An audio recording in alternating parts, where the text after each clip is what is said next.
పరిశుద్ధాత్మ దేవుణ్ణి నేను అడిగాను, ప్రభా ఈ పునరుద్ధానపు వేళ ఈ యొక్క పరిశుద్ధమైన బల్లారాధన కార్యక్రమంలో నీ బిడ్డలకి ఈ వర్తమానాన్ని మీరు అందించమంటారయ్యా అని అడిగినప్పుడు పరిశుద్ధాత్ముడు నాకు ఇచ్చిన వాక్య ధ్యానం మొదటి రాజుల గ్రంథం 19వ అధ్యాయం 9-10 వచనాలు. మొదటి రాజుల గ్రంథం 19వ అధ్యాయము 9-10 వచనాలు. అచ్చట ఉన్న ఒక గుహలో చేరి బస చేసెను. అచ్చట ఉన్న ఒక గుహలో చేరి బస చేసెను. యెహోవా వాక్కు అతనికి ప్రత్యక్షమై, యెహోవా వాక్కు అతనికి ప్రత్యక్షమై, ఏలియా ఇచ్చట నీవేమి చేయుచున్నావని అతనిని అడగగా, ఇచ్చట నీవు ఏమి చేయుచున్నావని అడగగా అతడు ఇశ్రాయేలు వారు నీ నిబంధనను త్రోసివేసి, ఇశ్రాయేలు వారు నీ నిబంధనను త్రోసివేశారు, నీ బలిపీఠములను పడగొట్టి, నీ బలిపీఠములను పడగొట్టారు, నీ ప్రవక్తలను ఖడ్గము చేత హతము చేసిరి, నీ ప్రవక్తలను ఖడ్గము చేత హతము చేశారు.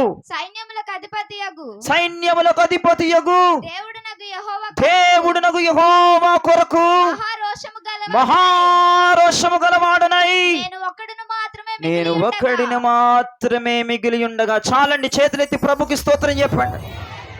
ఈ రోజున దేవుడు ఈ వచనాల నుంచి ఏం మాట్లాడబోతున్నాడంటే 9వ వచనములో ఒక మాట ఉంది. యెహోవా వాక్కు అతనికి ప్రత్యక్షమై, ఏలియా నువ్వేం చేస్తున్నావు, ఏలియా నువ్వేం చేస్తున్నావు అని అడుగుతున్నాడు. తండ్రి అయిన యెహోవా దేవుడు, ఏలియా నువ్వేం చేస్తున్నావయ్యా? ఏలియా ఎక్కడున్నాడట? ఒక కొండ గృహలో ఉన్నాడు. ఒక కొండ గృహలో దాక్కునున్నాడు. ఒక కొండ గృహలో నివాసం చేస్తూ ఉన్నాడు. ఎందుకంటే యెజబేలు చంపేయటానికి సిద్ధమైపోయింది. బయలు ప్రవక్తలందరినీ హతము చేశాడు ఏలియా. ఆ కోపం మీద ఆ యెజబేలు ప్రవక్తల్ని చంపేస్తుంది. ఇదిగో ఏలియా కొరకు ఎతుకుతుంది ఆ యెజబేలు. అయితే ఒక గుహలో దాక్కునున్నాడు. ఒక గుహలో ఉన్నాడండి ఏలియా.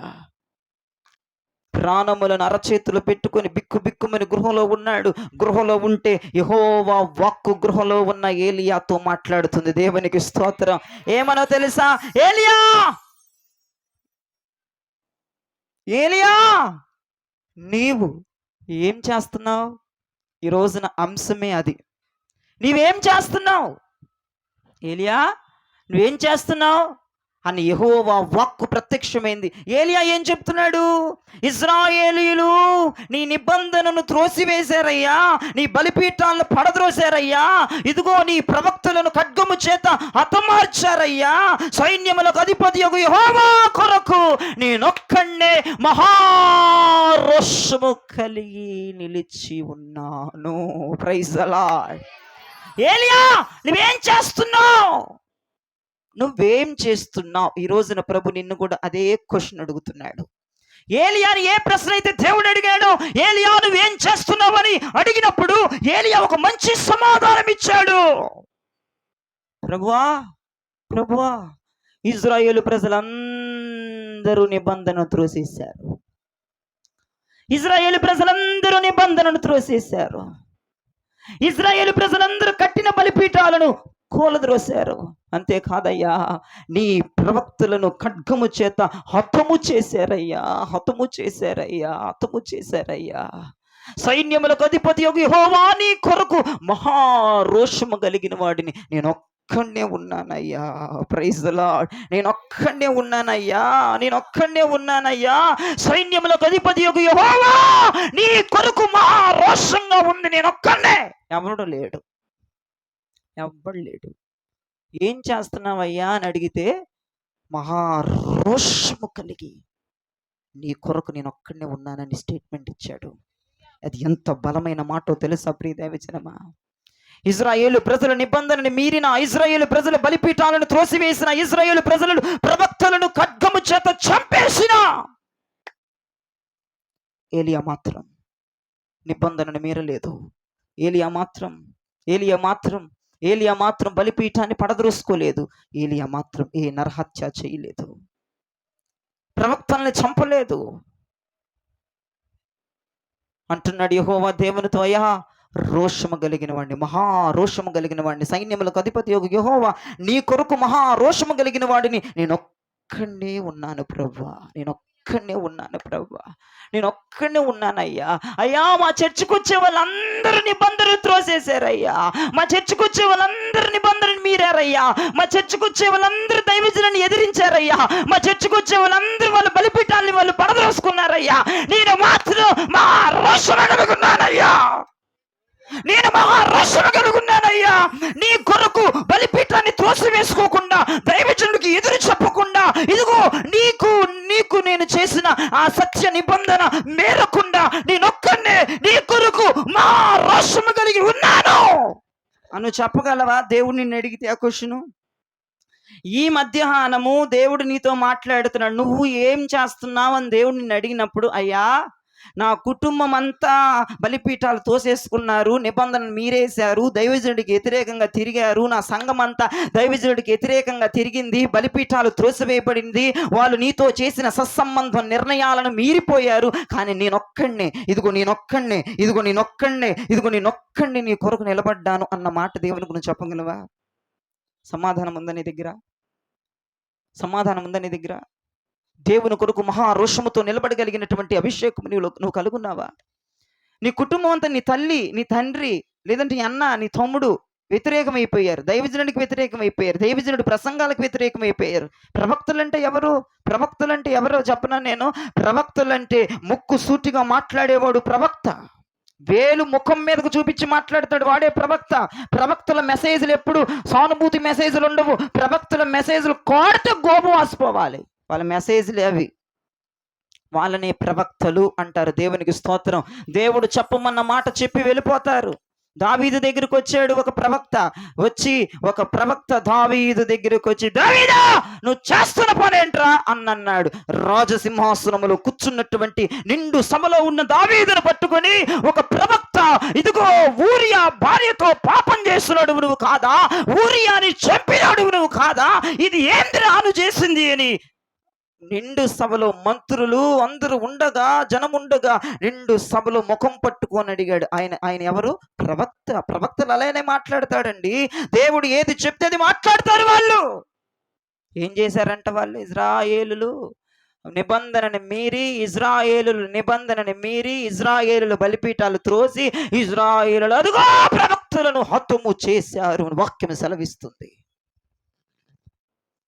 దైవజనులకు వ్యతిరేకంగా మారిపోయారు. ఖండించి బోధించి బుద్ధి చెప్పే దైవజనులకి గుంపు వ్యతిరేకంగా మారిపోయిందండి.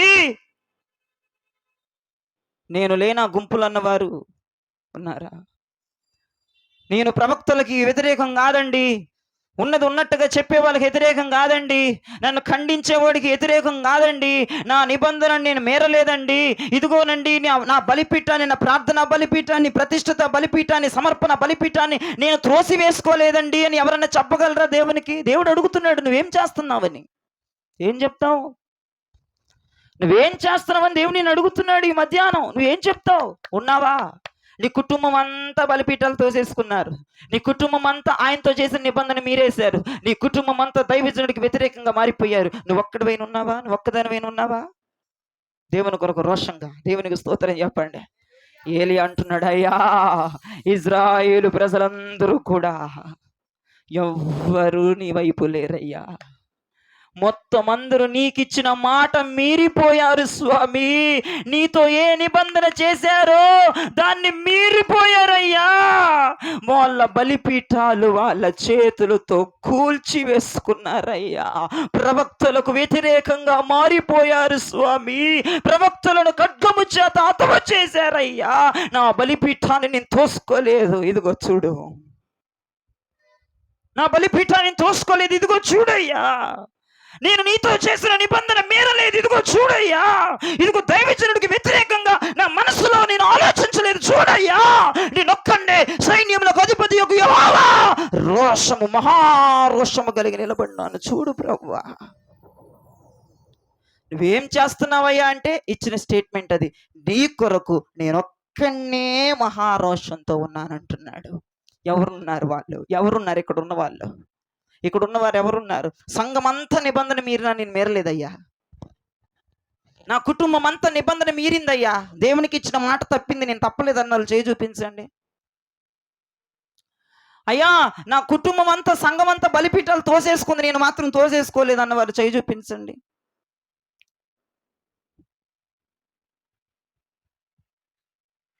ఆలోచించుకో ఒకసారి. దేవుడు అడుగుతున్నాడు నిన్ను, ఇలానే మౌనంగా ఉండిపోతావా సమాధానం చెప్పకుండా?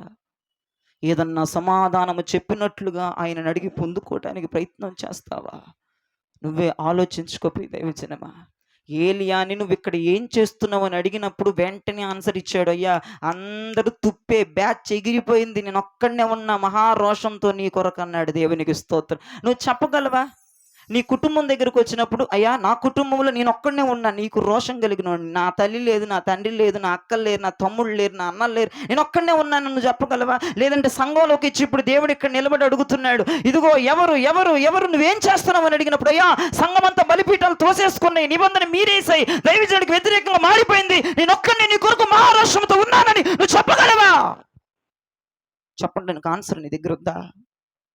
నువ్వు కూడా ఇజ్రాయేలు ప్రజల్లాగా నిబంధన మీరిందానివి కాదా? నిబంధన మీరుటోడివి కాదా? ఏం చేస్తున్నావు నువ్వు? ఏం చేస్తున్నావమ్మా? ఏం చేస్తున్నావయ్యా? ఆయనతో చేసిన నిబంధనలు మీరిపోయి ఒక సమర్పణ, ఒక వైరాగ్యాలనే బలిపీఠాలు దేవునికి సమర్పించుకుని బలిపీఠాలను కట్టుకుని బలిపీఠాలను మీ చేతులారా మీరే పడద్రోసుకొని దైవజనులకు వ్యతిరేకంగా ఖండించి బుద్ధి చెప్పే దైవజనుడికి వ్యతిరేకంగా ఆలోచనలు, వ్యతిరేకంగా మాటలు, వ్యతిరేకంగా తిరిగిపోతున్నావు. ఆలోచించుకో ప్రియ దైవజనమా, ఆలోచించుకో. ఏలియాని దేవుడు క్వశ్చన్ అడిగినట్లు నిన్ను కూడా మధ్యాహ్నం ఆ క్వశ్చన్ అడుగుతున్నాడు. నువ్వేం చేస్తున్నావు? హలో, నువ్వేం చేస్తున్నావు? చాలా జాగ్రత్తగా వినండి, చాలా జాగ్రత్తగా వినండి. ఏలియా అందరూ ఉన్నప్పుడు కర్మేలు పర్వతం దగ్గర బలిపీఠం కట్టి బలి పశువును దాని మీద పెట్టి అక్కడ రోషంతో ఉన్నాడు. ఇజ్రాయేలు ప్రజలందరూ కొన్ని లక్షల మంది ఉన్నారు, బయలు ప్రవక్తులు ఉన్నారు, వాళ్ళందరి ముందు ఏలియా రోషంతో ఉన్నాడు. గుహలో ఒంటరిగా ఉన్నప్పుడు కూడా ఏలియా రోషంతోనే ఉన్నాడు. ప్రియ దైవజనమా, అక్కడ ఒక వేషం, ఇక్కడ ఒక వేషం వేయలా, వన్ సైడ్ రోషం. యెహోవా కొరకు, సైన్యములకు అధిపతి యెహోవా కొరకు మహారోషంతో ఉన్నోడిని నేను ఒక్కడనే అన్నాడు. దేవునికి స్తోత్రం చెప్పు. ఎవడో లేడు, లక్షల ప్రజలందరూ నిబంధన మీరిపోయిన వాళ్ళే. ప్రభా, వాళ్ళు నిబంధన మీరారు కానీ నీ నిబంధన మీరలేదయ్యా. వాళ్ళు బలిపీఠాలు తోసేసుకున్నారని నేను బలిపీఠాన్ని తోసేసుకోలేదయ్యా. వాళ్ళు దైవజనుడికి వ్యతిరేకంగా మాట్లాడుతున్నారు, వ్యతిరేకంగా పూనుకుంటున్నారని నేను పూనుకోలేదయ్యా. నేను ఒక్కడనే ఉన్నానయ్యా నీ కొరకు రోషముతో.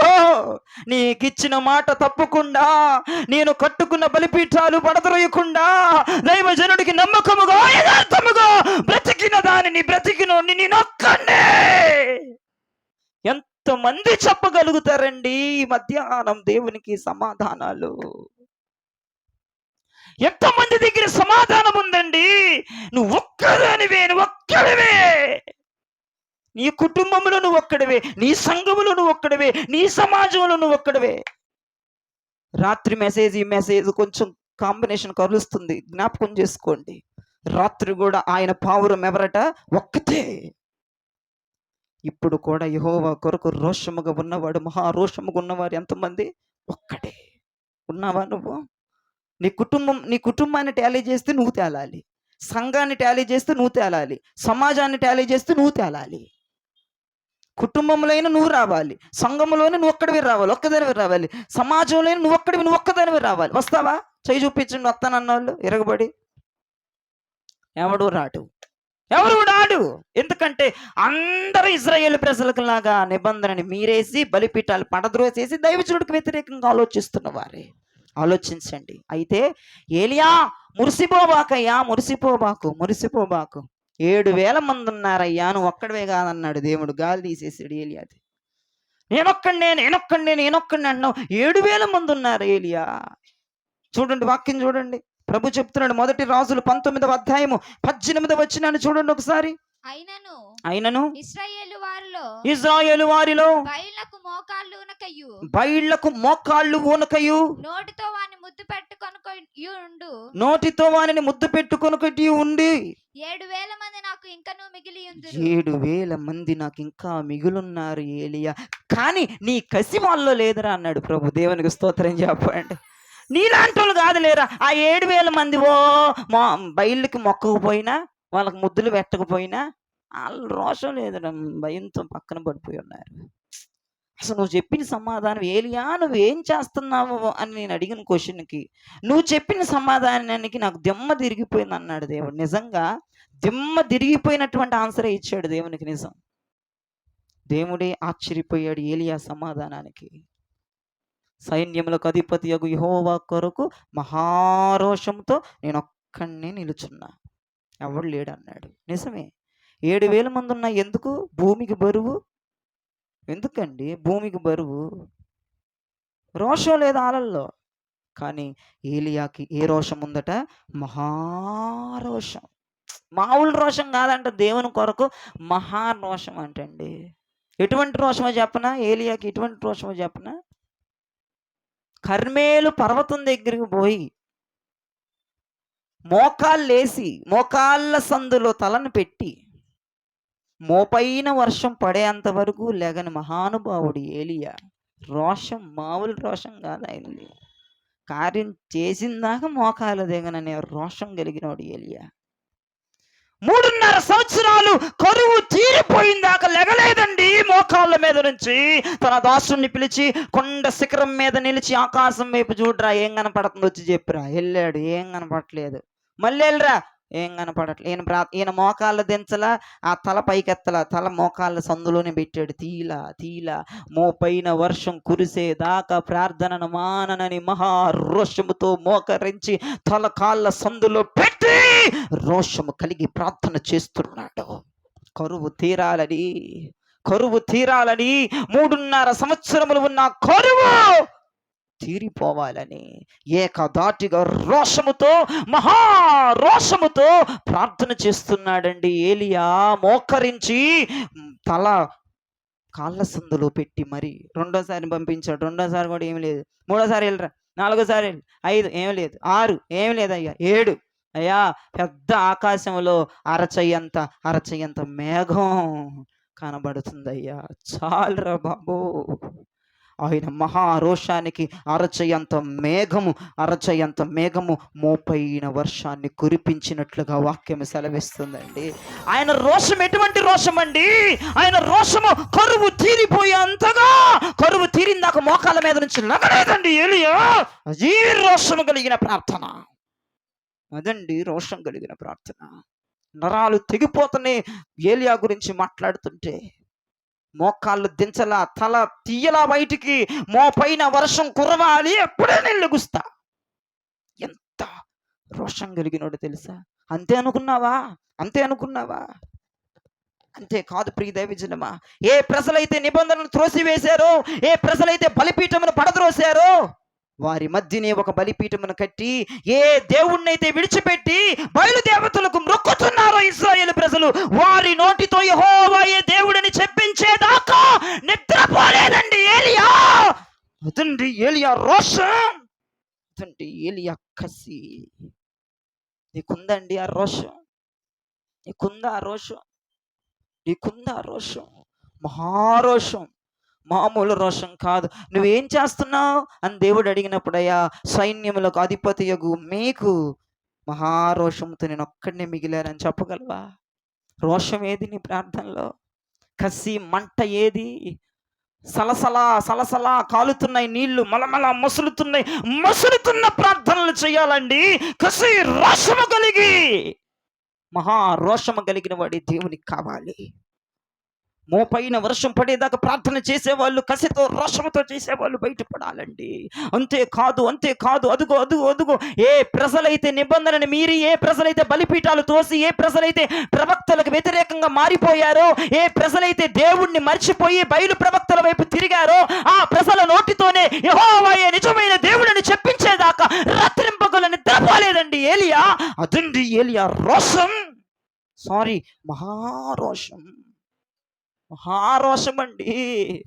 మహారోషం అండి. కర్మేలు పర్వతం దగ్గరికి అనేక మందిని పిలిచాడు, బయలు ప్రవక్తలను పిలిచాడు. ఇశ్రాయేలు ప్రజలు లక్షల మంది ఉన్నారు. బలిపీఠం కట్టాడు, ప్రార్థన చేస్తున్నాడు యెహోవా నామములో. రోషం కలిగినోడు ప్రార్థన చేస్తే ఎట్లా ఉంటుందో తెలుసా? సెకండ్స్ లో అగ్ని దిగి వచ్చింది. రోషం కలిగినోడి ప్రార్థన అలా ఉంటది. నువ్వు అనుకుంటావు 3 నిమిషాలు చేసిన ప్రార్థనకు ప్రభు అగ్ని దిగిపోయింది. మనం చాలాసార్లు ప్రార్థన చేస్తాం. నేను 3 నిమిషాలే చేస్తా, అగ్ని దించయ్యా. ఏలియా ప్రయాస ఎవడికి కనపడట్లేదు. మోపైన వర్షం పడిందాక మోకాళ్ళు వేసి కాళ్ళ సందులో మెడబెట్టింది ఎవడికి కనపడట్లేదు. ఇజ్రాయేలు ప్రజలతో ఆయనే నిజమైన యెహోవాయే నిజమైన దేవుడని చెప్పించడానికి రాత్రింబగలు తిండి తిప్పలు లేని నిద్రాహారాలు లేని జీవితాన్ని గలిపాడు. అది ఎవరికి కనపడట్లేదు. ఆ 3 నిమిషాల ప్రార్థన కనపడుతుంది మనకి. తప్పండి. ఏలియాని అర్థం చేసుకోలేకపోయాం మనం. ఆ 3 నిమిషాల ప్రార్థన వెనకాల ఎంత ప్రయాస ఉందో తెలుసా? ఎంత మహా రోషముతో కదిలాడో తెలుసా? అయ్యా, ఆ ప్రజలు, నిన్ను నమ్ముకున్న ప్రజలు, నీ పాటలు పాడినోళ్ళు, నిన్ను స్తుతించినోళ్ళు ఈ రోజున నువ్వెవరో తెలియదంటున్నారయ్యా, నువ్వు లేవంటున్నారయ్యా, ఆ బయళ్ళకు మొక్కుతున్నారయ్యా, ఆ ప్రవక్తలకు మొక్కుతున్నారు. అదే నోటితో నువ్వు ఉన్నావని ఒప్పిస్తాను, అదే నోటితో నువ్వే నిజమైన దేవుడిని ఒప్పిస్తాను, అదే నోటితో నువ్వు పరాక్రమం కలిగిన వాడిని ఒప్పిస్తాను, అదే నోటితో నువ్వు రోషము కలిగిన వాడిని ఒప్పిస్తాను, అదే నోటితో జైలు కొట్టిస్తాను ప్రభువా. అదే చేశాడు. చివరికి దేవునికి స్తోత్రం చెప్పండి. ఏలియాది మామూలు రోషం కాదండి, మహారోషము కలిగిన వాడు. నేను ఒక్కడే ఉన్నానన్నాడు. నువ్వొక్కదానివేనా? నువ్వొక్కడే ఉన్నావా? నీ ఇంట్లో టాలీ చేస్తే నువ్వు బయటపడతావా? మందిరములో టాలీ చేస్తే నువ్వు బయటపడతావా? సమాజం అంతటికి పోటీ పెట్టి టాలీ చేస్తే నువ్వే బయటపడతావా? ఆ నిరీక్షణ నీకుందా? ఆ ఒక్కడు ఎవరు? సైన్యములకు అధిపతి యెహోవా కొరకు మహారోషముతో నిలబడగలిగిన వాడు ఎవడండి? రోషముతో ప్రార్థన చేసేవాళ్ళు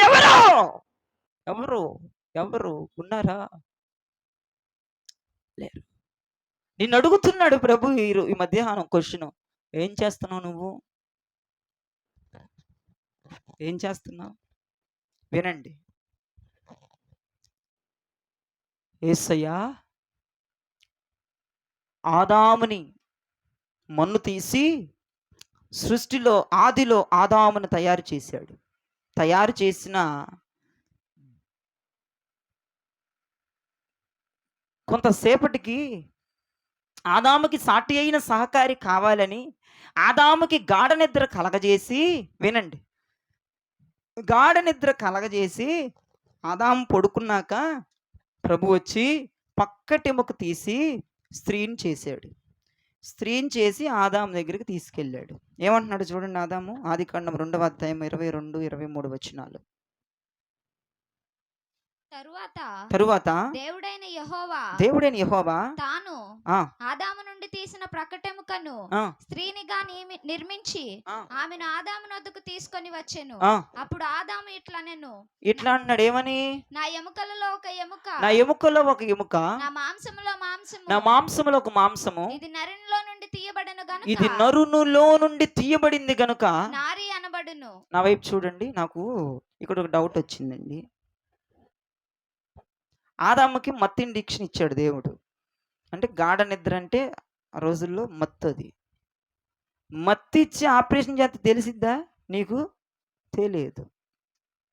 ఆపరేషన్ చేసి పక్కటెముక తీసి స్త్రీని చేసి స్త్రీని ఆయన ముందుకి అందంగా పంపించాడు. పంపిస్తే అంటాడు ఆమెను చూసి, నా ఎముకలను ఒక ఎముకవే, నా మాంసములను ఒక మాంసంవే, నరులను అంటే మానవుడిలో నుంచి తీయబడ్డావు, నాలో నుంచి తీయబడ్డావు. ఎలా తెలుసండి ఆదాముకి? నాకు తెలియక అడుగుతున్నాను. ఎవరికొని వచ్చిందా ఈ డౌట్ ఎప్పుడైనా? ఎందుకు ఈ డౌట్లన్నీ నాకే వస్తాయి. ఎలా వచ్చింది? ఎవరు చెప్పారు? నీ ఎముక కోసి అమ్మాయిని తయారు చేశాడని ఎవరు చెప్పారు? ఆదాముకి ఏమైనా చెప్పడానికి లేరుగా జనం. ఆలోచించండి. ఎలా తెలిసింది ఆయనకి?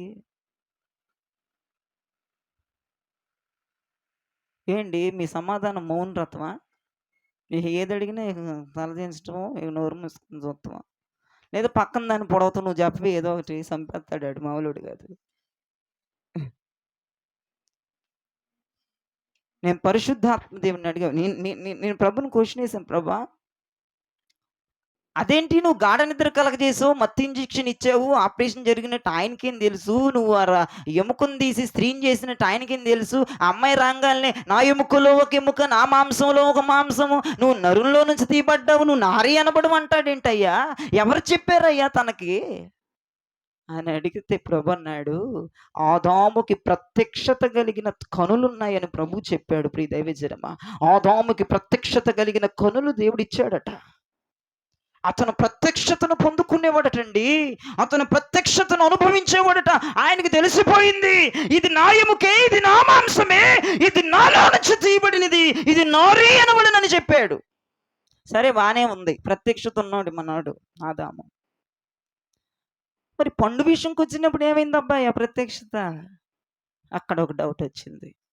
సరే, ఈ కోసింది ఎవరు చెప్పలా, తీసింది ఎవరు చెప్పలా, స్త్రీని చేసింది ఎవరు చెప్పలా, ప్రత్యక్షతతో నింపబడి మాట్లాడేశాడు, వాస్తవాన్ని చెప్పాడు. ఓకే, బానే ఉంది. మరి ఈ ఈ ఈ యొక్క నారి, ఈ ఎముక, ఈ మాంసం తెచ్చినటువంటి ఆ ఫ్రూట్ ఉందా, ఇది తినేసింది సగం, ఎలా గొరికినట్టు గొరికి, నువ్వు తిను అని ఎత్తుంది పడుకున్నాడు లేపి. మరి ప్రత్యక్షత ఉన్నాడు, ఇది పాపమే, ఇది తినకూడదే, ఇది తిని తిన మన సస్తామే, ఇది మరణమిది పడే అని ఎందుకు చెప్పలేదండి? చెప్పలా. భార్య మీద ప్రేమ అంటారు కదా, ఆ ప్రేమ పొంగిపోయింది ఆదాముకి. భార్య మీద ప్రేమతో అది మరణం అని తెలుసు కూడా, అది హాని చేస్తుందని తెలుసు కూడా, అది తినుదిన మన సస్తామని కూడా, అది తినుదిన మన దేవునికి దూరం అయిపోతామని కూడా తెలిసి కూడా ఆ అవ్వ మీద ప్రేమ ఆప్యాయతలతో గట గుట గుట గుటం నవిలి మింగేశాడు. ప్రభు వచ్చాడు, అదమ్మా నువ్వు తిన్నావా? మరయ్యా, అది శాడిస్ట్ దయ్యా, నేను చేసుకున్న పిల్లం, దాంతో పడలేమయ్యా, వద్దంటే ఎందుకు వద్దంటదయ్యా, ఏ ఇంట్లో తినొచ్చేవంటదయ్యా, దాంతో నేను పడలేనయ్యా, అందుకే తిన్నాను అంటున్నాడు. కవరింగులు చేసుకున్నాడు దేవుని దగ్గర. ఏమైందో చెప్పన ఆదాము జీవితంలో? ఆదాముకు పుట్టిన పిల్లలు ఇద్దరు, ఒకడు కయ్యూను, ఒకడు హేబేలు. దేవునికి ఇష్టమైనటువంటి హేబేలు చనిపోయాడు. కయ్యూను గాడు మిగిలిన్నాడు. ఎందుకంటే ఈయన సాధించి పెట్టొద్దు, జీవితాంతం బతుకున్నంతకాలం ఈయన సాధించొద్దు, ఆడు మిగిలిపోయాడు. కయ్యూను మిగిలిపోయాడు. హేబేలు మంచివాడు, దేవునికి ఇష్టమైన వాడు, దేవునికి మంచి బలులు ఇచ్చేవాడు, చనిపోయాడండి. ఏం ప్రయోజనం అండి? వాళ్ళ జీవితం అంత దుఃఖ సాంద్రత, భయంకరమైన దుఃఖం అలముకుంది, భయంకరమైన కీడు అలముకుంది. అదుగో మంచివాడు బతికి, మంచివాడు చచ్చి చెడ్డవాడు బతికాడు. ఎందుకంటే ఈయన సాధించుకోవటానికి, ఈయన పీక్కు తినటానికి. సరిపోయిందా ఆదాము? ఇప్పుడు నీకు కవరింగులు చేసావు అక్కడ. ఆ రోజే అవ్వ చేతిలో ఉన్నది ఇసిరవకడు పడేస్తే నీకెందుకు వచ్చాయి ఆ తిప్పలో? రోషం లేదా నీకు?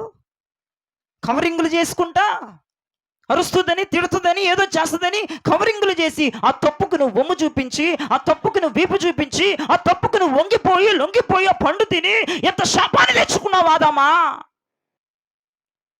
దేవునికి ఇష్టమైన వాడు చనిపోయాడే. మీరు ముసలప్రాయం వచ్చిన వాడు బంగారులాగా చూసేవాడు కదయ్యా, ఈ నరహంతకుండా ఉంచుకున్నారు మీరు.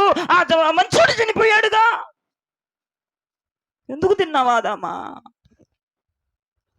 నా ఎముక, నా మాంసము, నా నారి అన్నావు కదయ్యా. నీకు ప్రత్యక్షత ఏమైపోయిందంటే, నా భార్య తిడుతుంది అయ్యగారు, రాబోతే ఏదో అంటది అయ్యగారు. అక్కడ ప్రేమను కనెక్ట్ చేసి, ఆప్యాయత కనెక్ట్ చేసి, కవరింగులు కనెక్ట్ చేసి, ఏదేదో కనెక్ట్ చేసి, ఆ తప్పు నువ్వు కూడా చేసి నీ కుటుంబాన్ని సర్వనాశనం చేసుకుంటున్నావు. రోషమేదండి నీలో? ఆ తప్పు నానాడే ఖండిస్తే,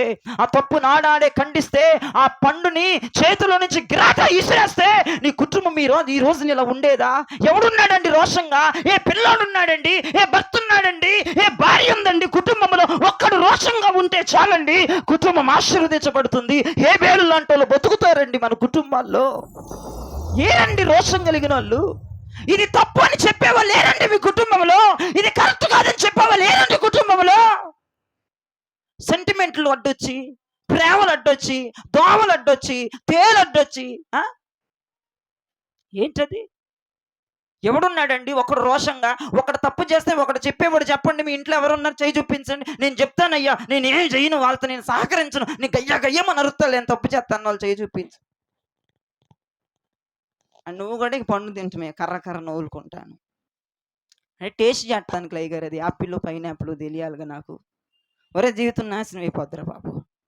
నువ్వు టేస్ట్ చేసి గుటక్కన ఒక్క మింగుడు మింగావంటే అయిపోయింది నీ బతుకు, క్లోజ్. జీవితాంతము సమస్యల అడుగుల్లో జీవితాంతము భయంకరమైనటువంటి ఏం జరిగిద్దో చెప్పలేం. ఆదాముకు మాత్రం మంచోడు చచ్చిపోయాడు, చెడ్డోడు ఉన్నాడు. ఎందుకంటే వీళ్ళని సాధించడానికి, వీళ్ళని జీవితాంతం సాధించడానికి నరహంతకుడిని ఉంచుకున్నారు బాబో తల్లిదండ్రులు. ఎవడైనా ఆ చెడ్డోడు సత్తే బాగుండు అనుకుంటారు తల్లిదండ్రులు. ఆడెందుకురా బాబా నరహంతకుడు ఎందుకురా, ఆడు సత్తే బాగుండి మంచోడు ఉంటే బాగుండు అనుకుంటారు. కానీ మంచోడే పోయాడు, దేవునికి ఇష్టమైనోడే పోయాడు. మరి అట్టాగే ఉంటుంది. రోషం లేకపోతే, రోషముతో నువ్వు గద్దించకపోతే, రోషముతో ఖండించకపోతే, ఆనాడే ఆ పండుని తీసి అవకడ పడిపోతే, పండు అంటే మీరు ఎన్ని రకాలుగైనా అనువాదించుకోండి, ఎన్ని రకాలుగైనా అనువాదించుకోండి. నేను చెప్పను, ఎన్ని రకాలుగైనా అనువాదించుకోండి. మీ ఇంట్లో జరిగే దేవునికి వ్యతిరేకమైన పనుల్ని నువ్వు గద్దించకపోయినా, ఖండించకపోయినా, తీసి అవకడేయకపోయినా, నువ్వు సరిచెయ్యకపోయినా, ఓరి బాబు కుటుంబం అంతా మంట కలిసిపోద్ది. కుటుంబం అంతటి మీదకి శాపము దొబ్బిగా దిగొస్తుంది. నిజం. నీ జీవితాంతం ఏడుచుకుంటూ కూర్చోవాలి. మన పని అది. జీవితాంతం ఏడ్చుకుంటూ కూర్చోవాలి. ఆదాము అవ్వల జీవితం నాశనం అయిపోవటానికి, ఆదాముకి అది తింటే సస్తామని తెలుసు, అలా మాట్లాడకూడదని తెలుసు, అలా ప్రవర్తించకూడదని తెలుసు. అమ్మో, తెలిసిన భార్య మీద ప్రేమతో, మమకారంతో ఏదో అనేస్తుంది, చంపేస్తుంది, ఏదేదో చేసేస్తుందన్న భయంతో, ప్రేమతో అన్నీ కలిసిపోయినాయండి. తినేసాడండి. ఏదైనప్పటికీ తిన్నాడు, రీజన్ ఏదైనా తిన్నాడు. తిన్న తర్వాత బిడ్డ చనిపోయారు.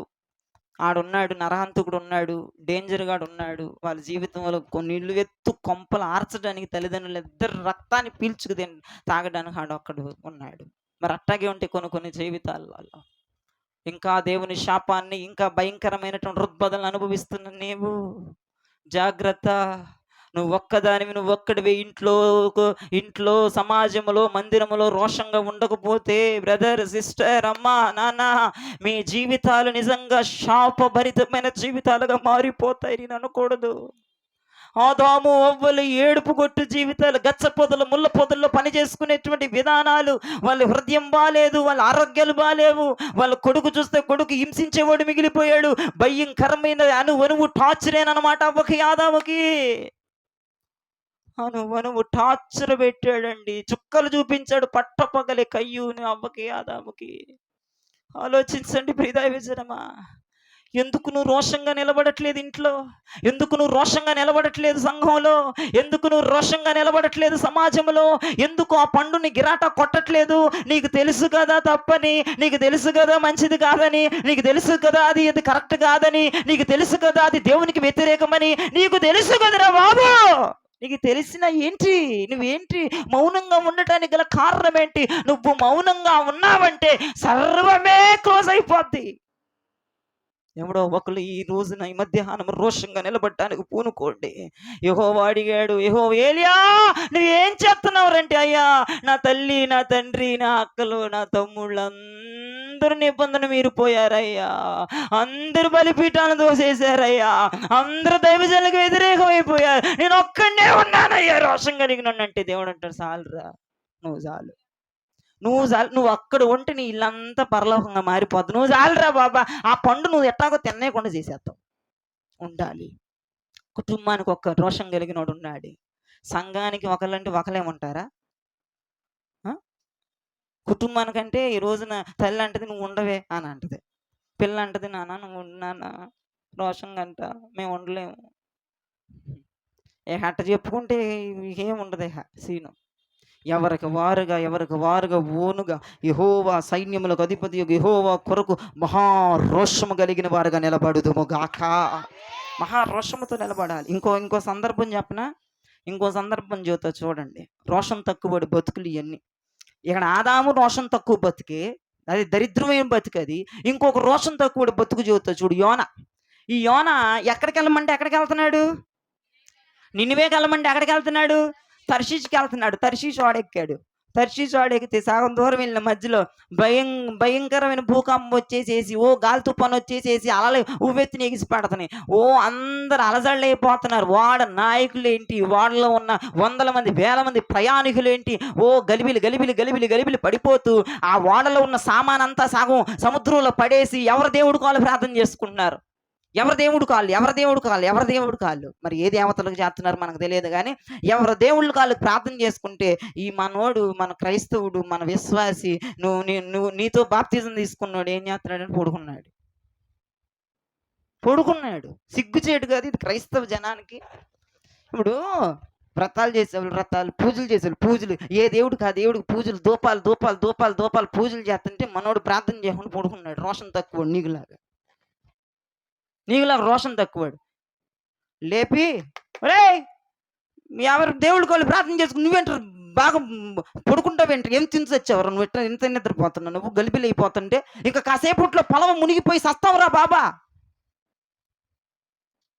దిగ్గులు లెగిసాడు పైకి. దిగ్గులు లేసి అవునా ఏమైంది చూడు, ఎట్టగుందో చూడు, పరిస్థితి చూడు, మా దేవుడికి మేము ప్రార్థన చేస్తున్నాం, నీకు దేవుడికి నువ్వు ప్రార్థన చేసుకో. చూసారండి, రోషం తక్కువ బ్రతుకులండి అవి. ఎంత అలజడి జరుగుతున్నా, ఎంత భయంకరమైన ఉచ్చులే, పొద్దుగూకులు మంచం మీద పడి ఏడుస్తూ ఉంటావు కానీ ప్రార్థన చెయ్యవు. నీకు ఎందుకు ప్రార్థన వస్తుంది? ఏడుపు ఒకటి తప్ప ప్రార్థన చేయాలనిపించదు నీకు. మీకు రోషం ఎందుకు వస్తుందండి? సమస్యలు వచ్చినప్పుడు, నిందలు వచ్చినప్పుడు, అవమానాలు వచ్చినప్పుడు, వ్యతిరేకతలు వచ్చినప్పుడు, నీ కుటుంబం అంతా విలయ తాండమాడుతున్నప్పుడు రోషము కలిగి ప్రార్థన చేయాలిగా. వాళ్ళు బెటర్ కదండి, వాళ్ళ దేవతలకు వాళ్ళు పూజలు చేసుకుంటున్నారు, వాళ్ళ దేవతలకు వాళ్ళు బలిస్తున్నారు. నువ్వేం చేసి వస్తున్నావండి జీవం కలిగిన దేవుడికి ప్రార్థన చేయకుండా? ఏమి కార్యాలు చేయనటువంటి వాటికే వాళ్ళు వాళ్ళు మృక్కుబళ్ళు చెల్లిస్తూ, వాళ్ళు ధూపాలు వేస్తూ, వాళ్ళు పూజలు చేస్తూ ఉంటే జీవం కలిగిన దేవుడిని పెట్టుకుని నువ్వు పడుకుంటావా? ఏం రోషం తక్కువ బ్రతకండి మంది. ఎవరున్నారండి రోషంగా మీ ఇంట్లో? ఎవరండి రోషముగా ఉన్నాడు ఈ రోజుల్లో? యెహోవా కొరకు బలిపీఠం తోయకుండా, నిబంధన మేరకుండా, దైవజనుడికి వ్యతిరేకంగా ఉండకుండా ఉన్నావా నువ్వు? అందరం మీరనే, నీకు అనవసరం. వాళ్ళు మీరారుగా నేను మీరా, వాళ్ళు రావట్లేదుగా నేను రాట్లా. ఒక్కడితో నువ్వు పోల్చుకుంటే నీ జీవితం నాశనం అయిపోద్ది. నువ్వు ఒక్కదానివేనా ఉన్నావా? నీ ఇంట్లో చూసుకుంటే, చర్చిలో చూసుకుంటే, సమాజంలో చూసుకుంటే నువ్వు ఒక్కదానివి, నువ్వు ఒక్కడివి తేల్తావా? ఏదండి రోషం? ఈ రోజుల్లో ప్రార్థన చేయట్లేదండి రోషం కలిగి జనాలు. ఎవరు దేవుళ్ళకి వాళ్ళు ప్రార్థన చేసుకుంటే ఈ మనోడికి బాగా నిద్రపోతున్నాడండి. మరి అదే నిద్ర నాకు అర్థం కావట్లేదు. అంత తుఫాన్లో కూడా అంత సమస్యల్లోనండి ప్రార్థన రాదు కానీ ఏడుపు వస్తుంది, తిట్లు వస్తాయి, గొడవలు చేసుకుంటారు, ఫైటింగ్లు చేసుకుంటారు, తిట్టుకుంటారు. బేపచ్చంగా తిట్టుకోవడానికి నోరు వచ్చింది కానీ ప్రార్థన చేయడానికి రాదు. అసలు రాదు నీకు నోరు. ఏంది రోషం ఉంటేనా కానీ నీలో? రోషం ఎక్కడ ఏడుస్తుంది? రోషం ఎక్కడ ఉంటుంది? జ్ఞాపకం చేసుకోండి ప్రియదేవజనమా. దేవుడు అడుగుతున్నాడు ఈ మధ్యాహ్నం నిన్ను, నువ్వేం చేస్తున్నావు?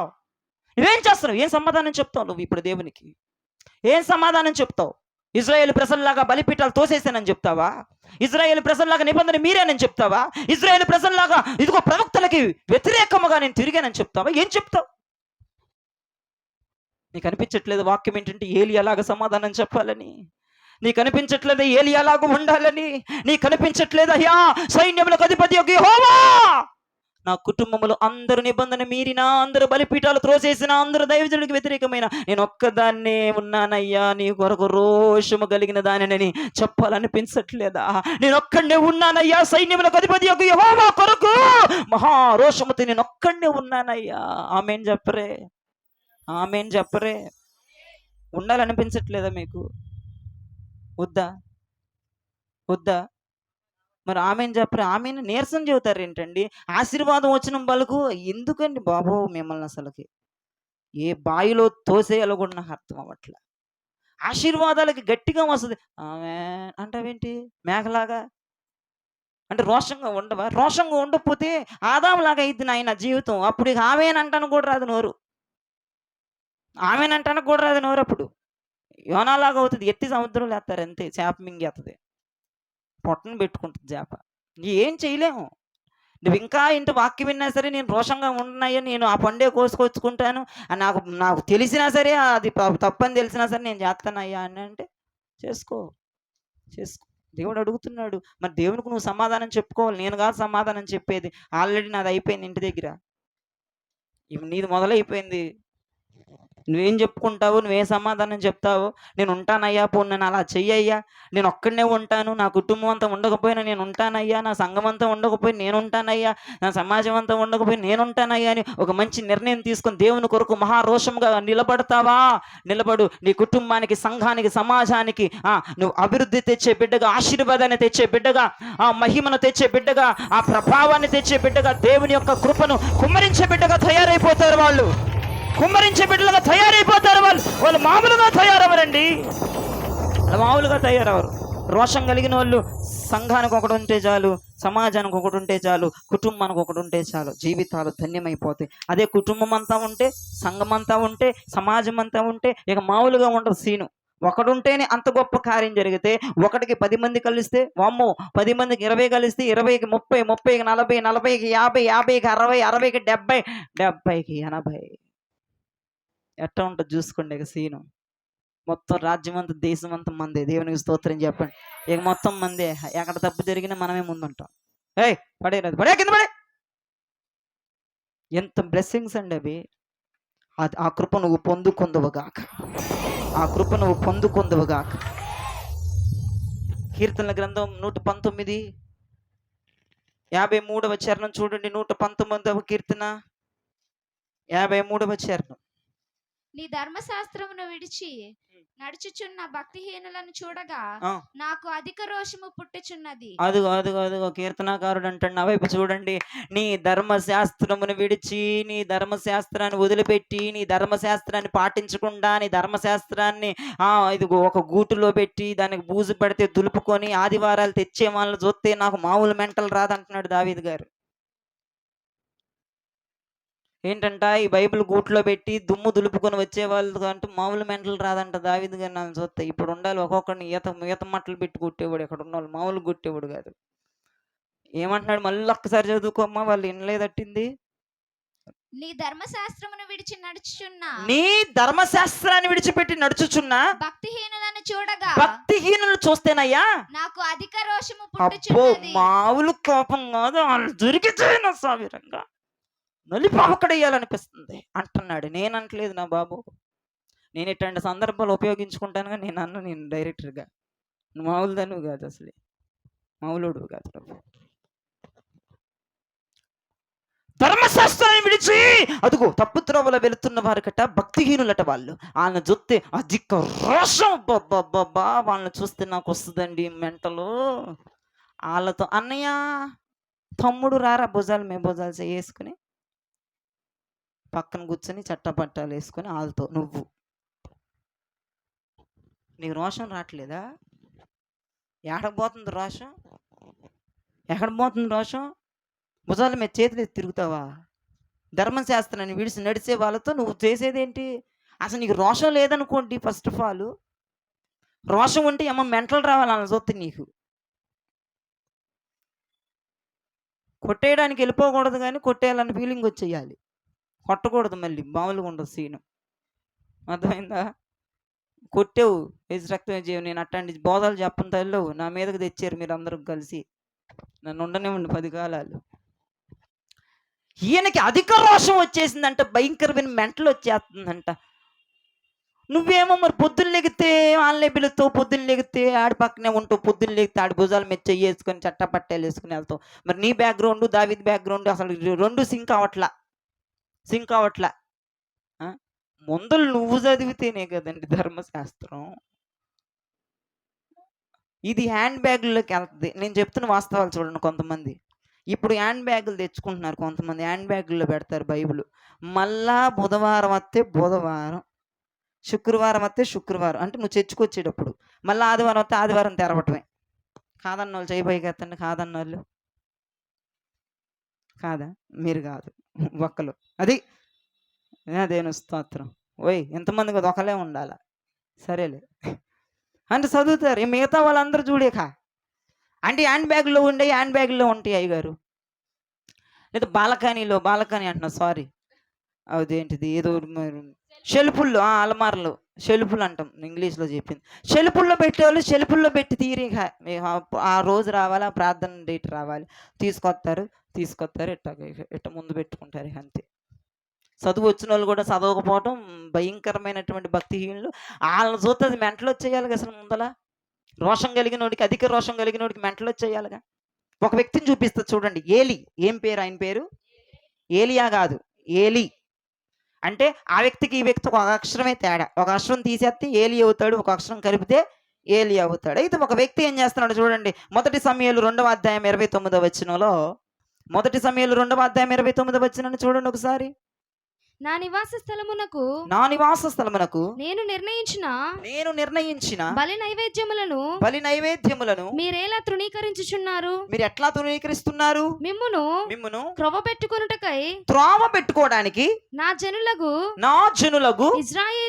ఇజ్రాయేలీలు చేయు ఆ, నైవేద్యములలో ఆ, శ్రేష్ఠ భాగములను ఆ, పట్టుకొనుచు ఆ, నాకంటే ఆ, మీ కుమారులను ఆ. నీవు గొప్ప చేయుచున్నావు. నా వైపు చూడండి.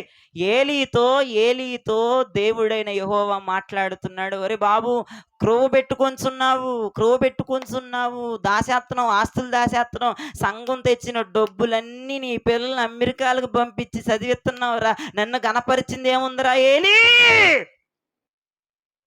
ఏలీ రోషం కలిగినాడా? కాదు. ఎబ్బే రోషం కలిగినోడు కాదండి. శ్రేష్టమైనటువంటి వెంట గొర్రె పిల్లని తెచ్చి బలిస్తే ఇజ్రాయేల్ ప్రజలు కుడి జబ్బ ఇచ్చేయాలంట. అంటే శ్రేష్టమైన జబ్బ ఇచ్చేయాలి. కుడి జబ్బ శ్రేష్టమైనది గొర్రె పిల్లకి. అంటే శ్రేష్టమైన ఇవ్వాలంట. ములక్కాయ చెట్టు వేసినా ఫస్ట్ ములక్కాయనికి ఇవ్వాలంట. నిమ్మకాయ చెట్టు వేసినా ఫస్ట్ నిమ్మకాయ ఇవ్వాలంట. బీరకాయ చెట్టు వేసినా ఫస్ట్ బీరకాయ ఇవ్వకపోతే చచ్చిందేనంట విశ్వాసి.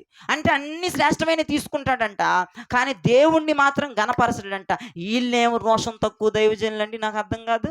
దైవజనుల గురించి మాట్లాడుతున్నాడు దేవుడు ఈ మధ్యాహ్నం. ఒకవేళ దైవజనులు అలా ఉన్నారేమో, దేవుని సేవ చేసేవాళ్ళు రోషం తక్కువ సేవ చేస్తూ మీకు మీరు గొప్పలు పోతారేమో, మీకు మీరు ఆడంబరాలు పోతున్నారేమో.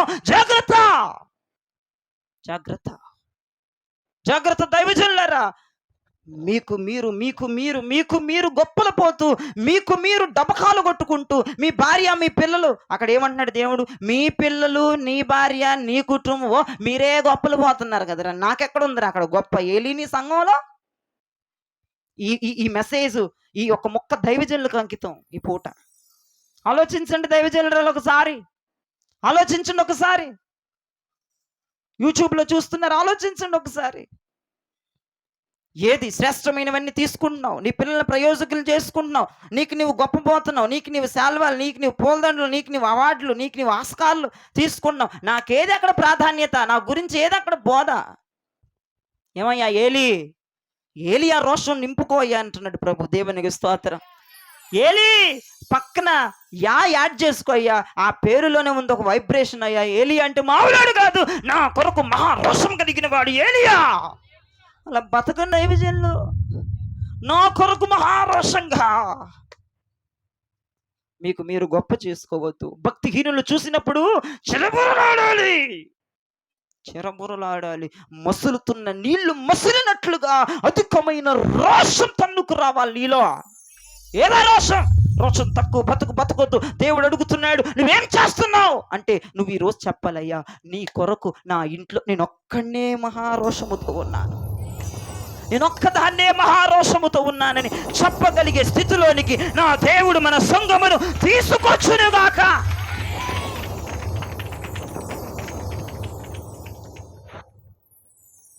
చివరికి ఒక మాట చెప్పి ముగిస్తాను.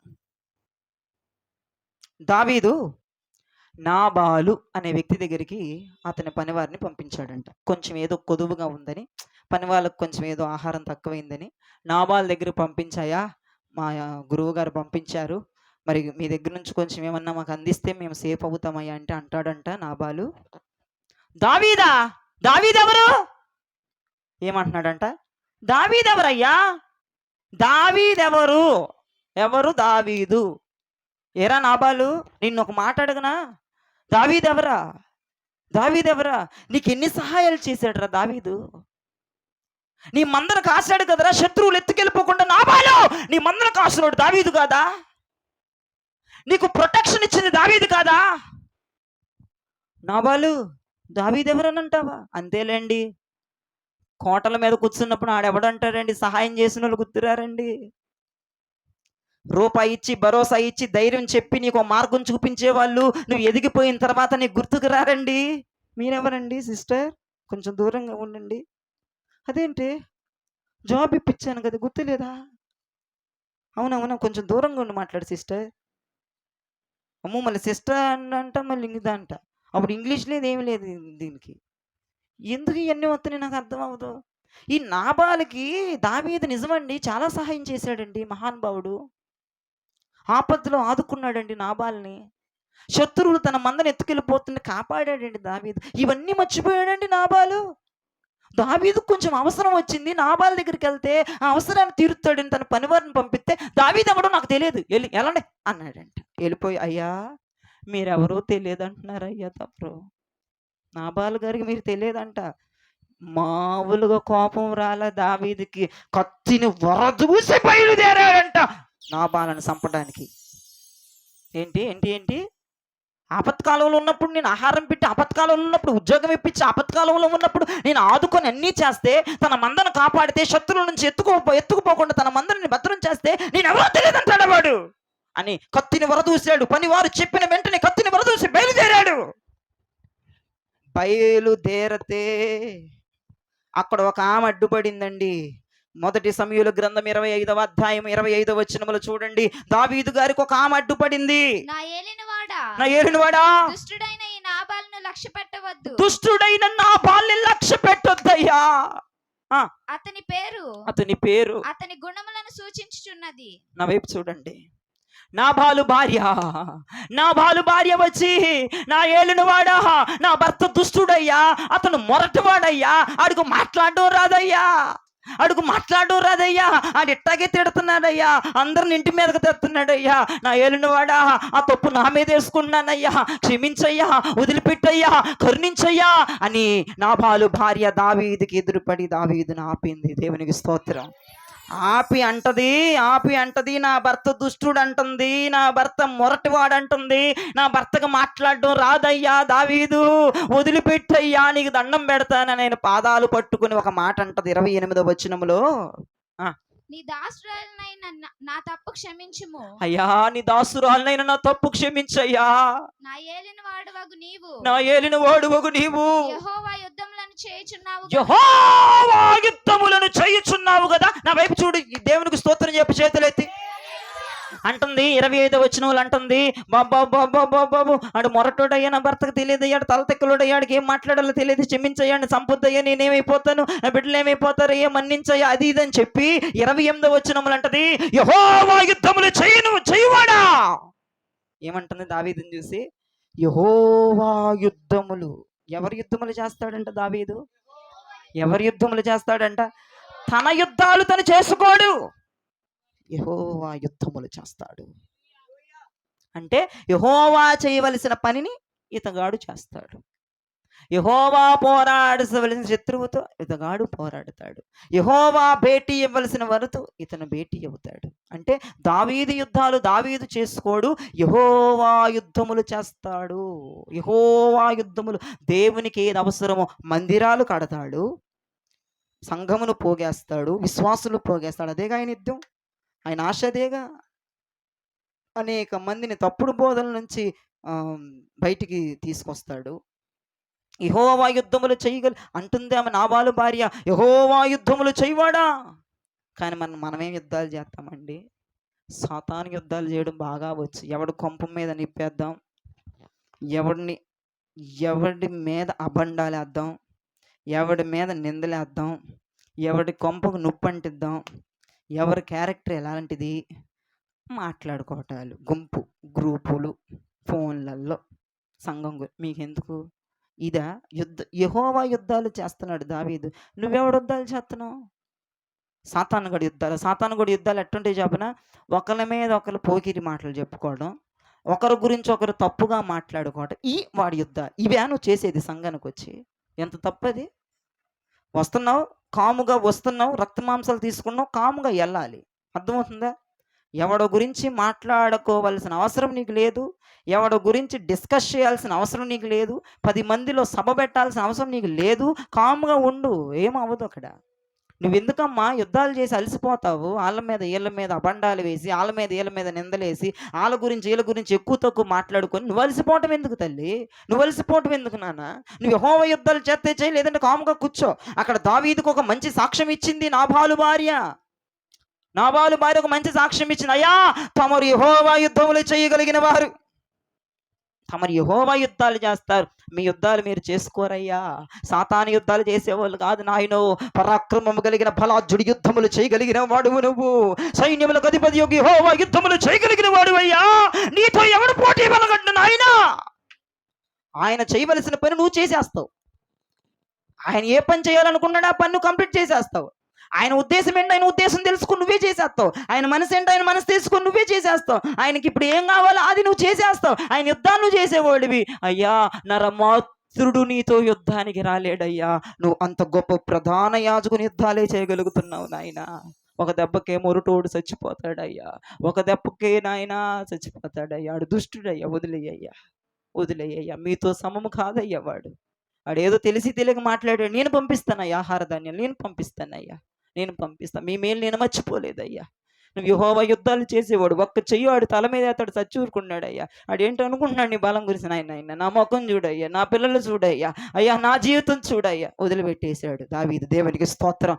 ఇప్పుడు నేను ఏం మాట్లాడుతున్నానంటే దావీదు యెహోవా యుద్ధాలు చేస్తాడండి, సాతాను యుద్ధాలు చేయడు. మీరు కూడా యెహోవా యుద్ధములు చేయమని సజెస్ట్ చేస్తున్నాను నేను. సాతాను యుద్ధాలు మానేయండి. సాతాను యుద్ధాలు ఏంటంటే నువ్వు రాసుకో, వందల కొలది చెప్తా. నువ్వు రాసుకుంటానంటే 100 కొలది చెప్తా.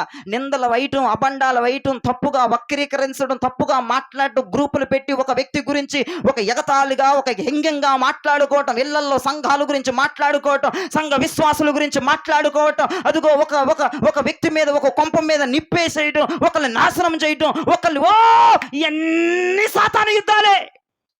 ఇది చేయడానికి తీరుకుంటుంది కానమ్మ, యెహోవా యుద్ధాలు చేయడానికి తీరుకున్నట్లేదు తమరికి. ఒక్కడికి వెళ్ళి దేవుని మాటలు చెప్పమంటే చెప్పవు, కానీ అక్కడికి వెళ్ళి ఒక దాని గురించి చెప్పమంటే హిస్టరీ ఇప్పుతావు బయటకు. అబ్బా. ఎక్కడ నేర్చుకున్నావు తల్లి? ట్రైనింగ్ సెంటర్ పేరేంటమ్మా? ఒకళ్ళ గురించి తప్పుగా మాట్లాడాలని నీ తర్వాతే, ఒకడిని చెడుగా వక్రీకరించాలని నీ తర్వాతే, ఒకడిని బోల్తో కొట్టించాలన్న నీ తర్వాతే, ఒకడిని గొయ్యిలో పూడ్చి పాతయ్యాలని నీ తర్వాతే, కుట్రలు చేయాలని, అటాకులు చేయాలని నీ తర్వాతే తల్లి. దాంట్లో మహారోషంగా ఉన్నావు తల్లి నువ్వు. తండ్రి యెహోవా యుద్ధాలు చేయడానికి మాత్రం, స్వార్థ చెప్పడానికి మాత్రం, పరిచర్యలు చేయడానికి మాత్రం రారు, చెయ్యరు. అది అసలు ఇంట్రెస్ట్ లేదు. అదే సాతాను యుద్ధాలు చేయమను, బోల్డన్ని నిమిషాల మీద యుద్ధం చేసేస్తావు. దయచేసి ఆ బుద్ధి మానుకోండి. సాతాను యుద్ధాలు చేయటం మానుకొని దావీదులాగా యెహోవా యుద్ధములు చేయటానికి పూనుకోండి.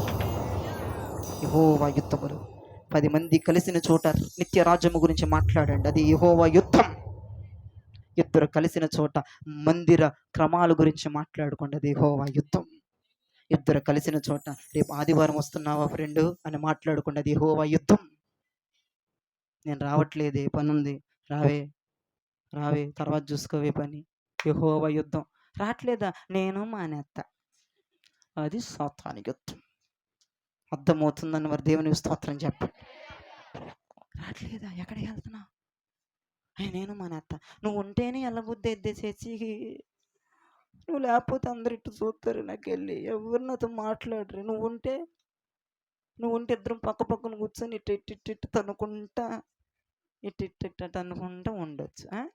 కొంతమంది ఉన్నారు మన చర్చిలో, వాళ్ళు వస్తేనే వస్తారు, వాళ్ళు రాత్రి రారు. ఆమె దోత్తు, ఈమెకి జిగిడి దోత్తు. ఆమె లేకపోతే ఈమె లేదు, వీళ్ళు లేకపోతే ఆళ్ళు లేడు. ఇక ఆ రోజు ప్రార్థన చేసినట్టే ఉండదు వాళ్ళకి. ఆరాధన చేస్తున్నా పరవశించరు. అదే గుర్తొస్తుంది అది ఏం చేస్తుందో, అది అక్కడికి వెళ్తానంది వెళ్ళిందో లేదో. ఎప్పుడు వదులుతాడు ఈ మాయదారోడు? ఫోన్ చేసి దాన్ని అడుగుదాం, నేను కలిసి వెళ్ళిపోతాను చట్టాపట్టాలు వేసుకుని. దానికిలాగా నేను వచ్చే వారం బరితెగించి వెళ్ళిపోతాను. నేను వీడిన్నన్న పట్టు నాకు అనవసరం అని నువ్వు కూడా నెక్స్ట్ వారం కనపడవు. ఈ శుద్ధికి అట్టగా చేస్తున్నారుగా, ఏదో మురిపించారు ఈ వారం, ఈ నెల రే. నువ్వు కనపడటం అసంభవతి.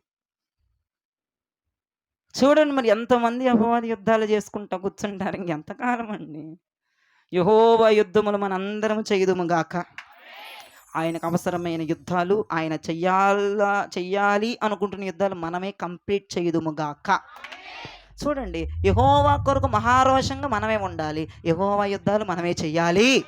ఆ అభిషేకము దేవుడు సంఘమునకు దొమ్మిగా అనుగ్రహించునుగా. చివరిగా ఒక మాట, చివరిగా ఒక మాట నిజంగా చెప్తున్నా, క్లోజ్ చేసేస్తాను. మూడవ యోహాను నేను అట్టాగా అంటాను, వీడు ఇంకా చెబుతాడు అనుకుంటున్నారు. తల్లులందరూ నన్ను క్షమించాలి, ఇప్పుడే చెప్పాను. యెహోవా యుద్ధం చేయండి, సాతాను యుద్ధాలు మానేయండి. 3 యోహాను 1:5. ప్రియుడా, ఉమ్. వారు పరదేశులైనను ఆ, సహోదరులుగా ఉన్న వారికి ఆ, నువ్వు చేసినదెల్లా ఆ. విశ్వాసికి తగినట్టుగా చేయుచున్నావు. అదిగో అదిగో అదిగో ఇప్పుడు నేను చదువుతున్నాను, నాతో పాటు చెప్పండి. నీవు చేసినదెల్లా, గట్టిగా చెప్పాలి, నీవు చేసినదెల్లా నీవు చేసినదెల్లా విశ్వాసికి తగినట్టుగా విశ్వాసికి తగినట్టుగా చేయాలి. చేయాలి. నువ్వు చేసేదెల్లా, నేను చేసేదెల్లా విశ్వాసికి తగినట్టుగా చెయ్యాలి. కానీ నువ్వు పిశాచి దానిలాగా తయారయ్యావు. విశ్వాసలో ఉండాల్సిన క్వాలిటీస్ అవి కాదు.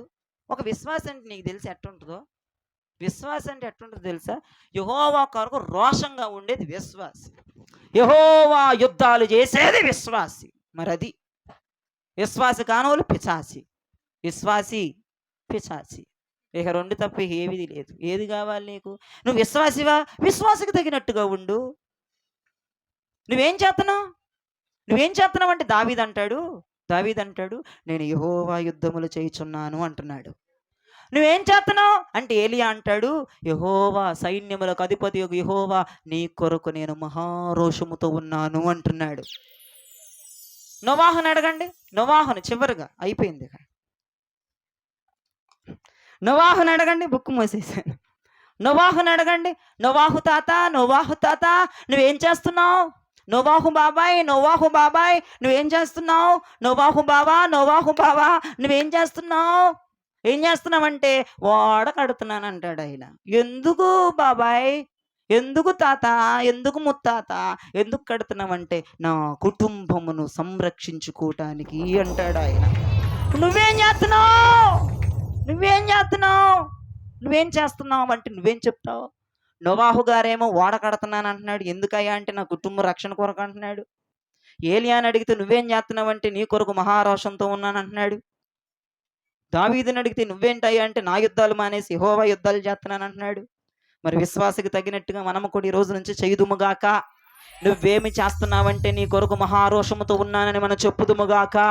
నువ్వేమి చేస్తున్నావంటే మా యుద్ధాలు మానేసి సాతాను యుద్ధాలు మానేసి నీ యుద్ధములు చేయుచున్నామని చెప్పుదుముగాక.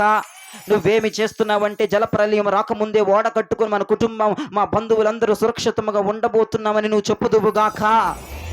మౌనముగా మాత్రం మనం ఉండకూడదుగాక. నోరు తెరిసి ప్రభుకి సమాధానము చెప్పుదుముగాక. ప్రభు మనల్ని అలా చెయ్యునుగాక. ఈ వాక్యమును ప్రభు దీవించి మీ వినికిడిలో ఆశీర్వదించి ఫలింపు చేయునుగాక. ఆమేన్.